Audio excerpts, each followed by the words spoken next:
Ted, I'm a pilot and I work for easyJet. I'm going to talk about problem solving. So there are many different methods of problem solving out there. The one we commonly use in aviation is the acronym DODAR. This stands for Diagnose, Options, Decide, Allocate Tasks, and Review. So first, diagnose. It's where you diagnose the problem. It may seem obvious, but it's quite important you have it very clear in your mind what it is you're trying to solve and make sure you're addressing the root cause of the problem itself. Next, options. This is where you think of different methods, different solutions, different ways of solving the problem, and as you go, think of different sort of pros and cons, strengths and weaknesses, so you can decide which is best. And that brings me on to the third letter, D, for decide. Once you've decided which is best, it's quite important that you stick with it for the time being. You can change your mind later, which we'll come to, but for the time being, stay on task. Next letter, A, allocate tasks. We know how we're going to solve the problem. Next is what needs to be done to reach that solution. So make a list of the tasks, prioritise them, tick them off as you go. Final letter, R, review. So it's important to periodically review to see if anything's changed during the solution process. So the way we do that in aviation, we just run the DODAR again, this time reviewing each step. So diagnose.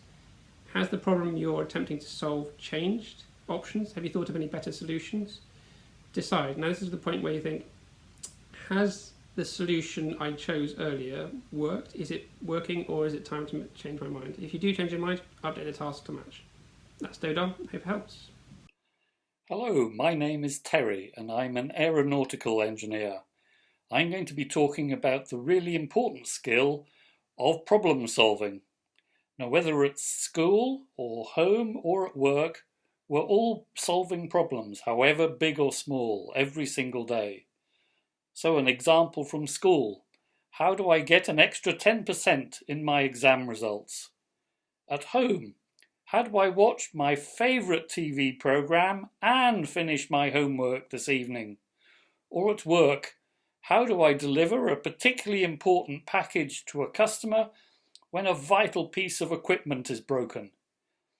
At work, people with good problem-solving skills are really valuable, because every time there's a problem, it costs us money, whether it's £100, £1,000, or many millions of pounds.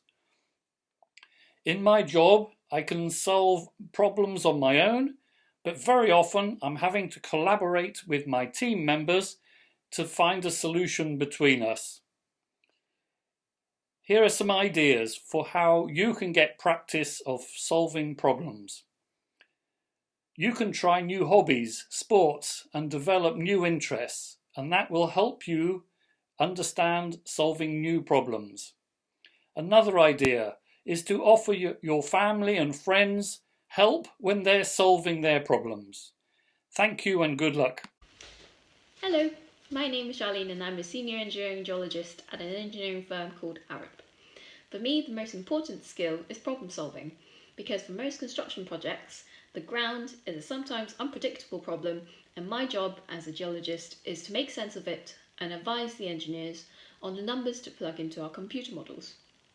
Day to day, like a detective, I gather bits and pieces of information like a geological map, a cliff face, or an old satellite image to solve the puzzle of how a landscape came to be and what hazards might lie beneath the ground. I then work with a team of engineers to work out the best solution to construct the foundations of a building or how to most efficiently tunnel beneath central London. My advice to you students is to stay curious and always ask why. Don't just memorise mathematical functions or the periodic table. Find out what's behind them. There's no need to rush to the answer. Think logically and creatively, like the early geologists who pieced together the history of the Earth from a couple of fossils.